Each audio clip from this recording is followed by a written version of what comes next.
أساتذتنا الأفاضل، دين الإسلام الذي بدأ مع نبي الله آدم واختتم برسول الله صلى الله عليه وسلم. الأردن لا يتنازلون عن لغتهم إلا اللغة العربية.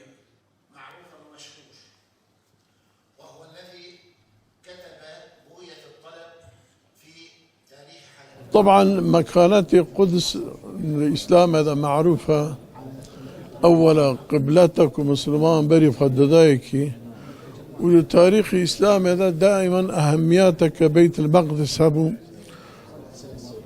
دجبنا دخاست كدوم قدس بن دستي مسلمان درخنا شد دولتي هاتي حماية كرن وجارنا كتب بن دستي دجبنانج بن دستي وان درخستن، ولكن ضغطة مزنا كنها شيء دبي پر تشتكي قرانيا كمازن لسر قدس دبي، لأني حكامي عربا حكامي مسلمانا خيانة بقدس راكرن بلك ولو داس دجمنا دكات، ولكن جيش مسلمانا إخلاص أخا وقدس جموان دا مهم بو تشك قانبون شاكرانا والجيش توب بكرانا وسلاح شي بكرانا إلا قدس خلص ذكرن.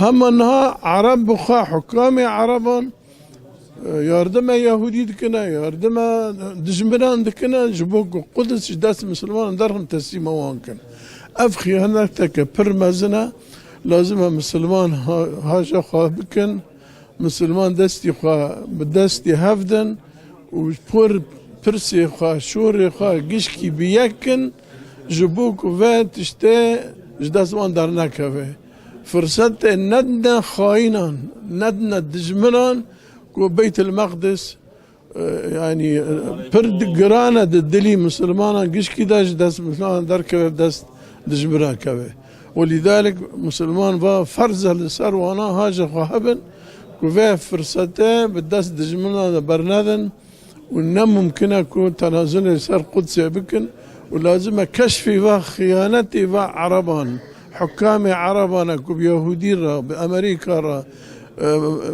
مساعدات كنجبوك قدس جداس مسلمان دارهم داس واندن وخيانتان جيب بيالي بكن وموقوفة كوانا مزنا رند إن شاء الله تاريخ جوار تسجيل بكي حقت وليكو قدرتي خواهنا وك تركي وك ماليزيا وك أندونيسيا أو مسلمان محبة بيت المقدس أنا وانا زانبا كنت شش دستوان ورا لازم بزل بكن مخطط أمريكا وإسرائيل فشل بكن وبشندا فقرينا وأم مسلمانا حمم مسلمانا دفاع دولتان دولتي الدنداجي أندوي واجبك للسروة لازم هن رأي خا والضغطة بسر حكوماتي خدن جبوك التنازل جو قدس لكن الأمم المتحدة دا لكادر دا محافل الدولي دا قشكي قضية قدس خلقا مسلماننا أهلي فلسطين مسلمانا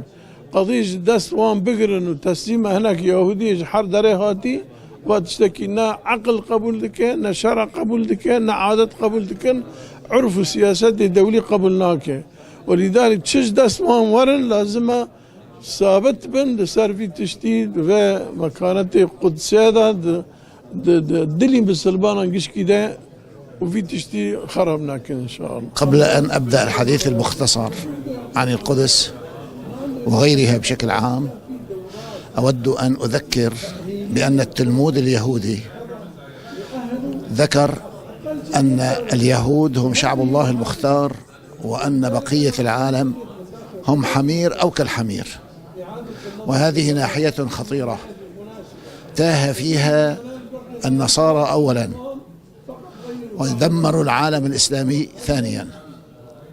فاليهود منذ فترة طويلة يعملون على التسلط على الشعوب، يدخلون متمسكنين ثم يستغلون الأموال والذهب والجنس من أجل أن يربطوا الشعوب وحكام الشعوب بهم ليكون لهم حبل من الناس، كما قال القرآن بقوله سبحانه وتعالى: إلا بحبل من الله وحبل من الناس. فلا يمكن أن تذهب المذلة عن اليهود إلا بحبل من الله يعني بالإيمان، وهذا لم يتحقق، أو حبل من الناس وهم أن يسخروا الناس من أجل أن يخدموهم. وفعلا نأتي إلى الواقع الحالي، لا نريد أن نطيل. اليهود شعروا أنهم تسلطوا على العالم النصراني بشكل كامل. القيادات قطعا أكثر القيادات النصرانية في العالم النصراني بعد أن دخلوا عليهم باسم أن الدين لا حاجة له وأن الدين سبب الخلاف، وترك الحكام الدين وأبعدوا شعوبهم عن الدين، فأصبحوا لا دين لهم، والإنسان لا يمكن أن يكون بلا دين.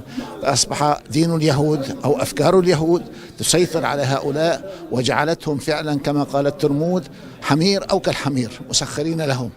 وكم من الناس في أمريكا أو في العالم الغربي يشعرون بهذا التسلط اليهودي عليهم، أن شبابهم يموتون في سبيل ماذا؟ في سبيل اليهود، وأموالهم تصب في البنوك اليهودية، ولا يستطيع الواحد منهم أن يعترض، لأن هناك قوانين تقول من يتحدث عن السامية أو يؤذيها فله السجن.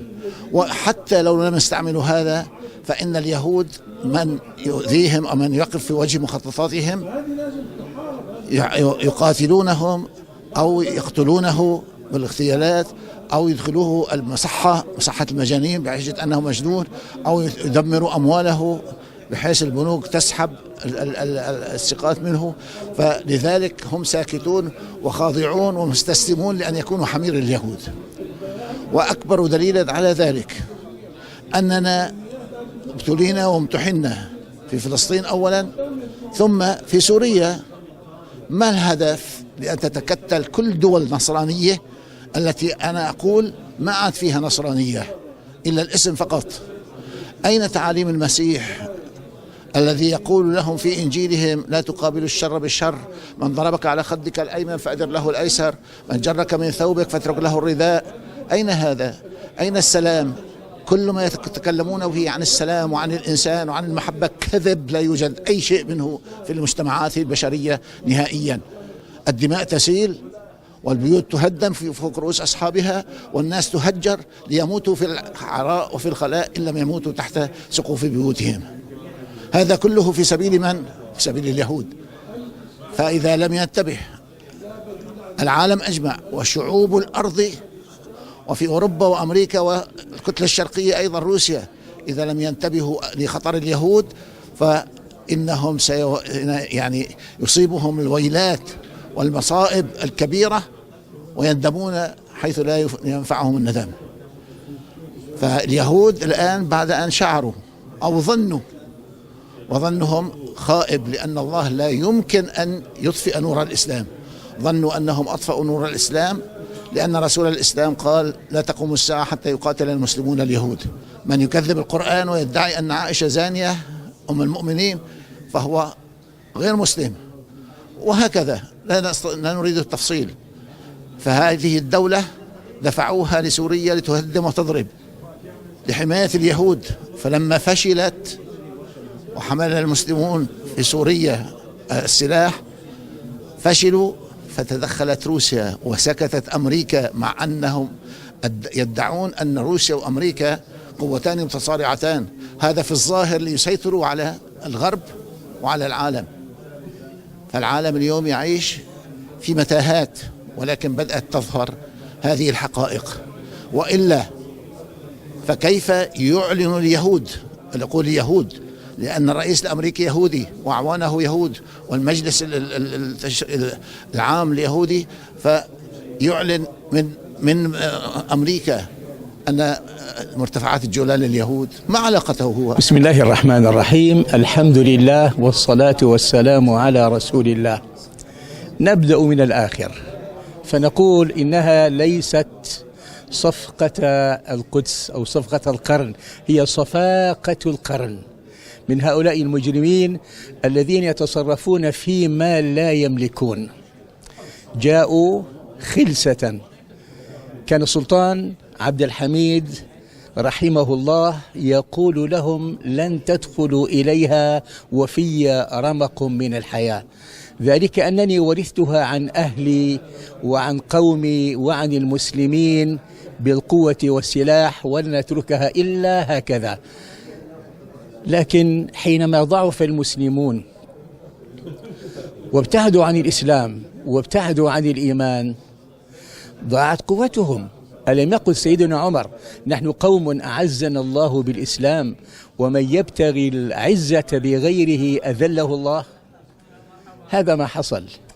إذا عدنا إلى ديننا، إذا عدنا إلى ربنا، إذا اجتمعنا على شرعة الإسلام وعلى سنة النبي صلى الله عليه وسلم، عادت إلينا قوتنا وعاد إلينا كياننا القوي.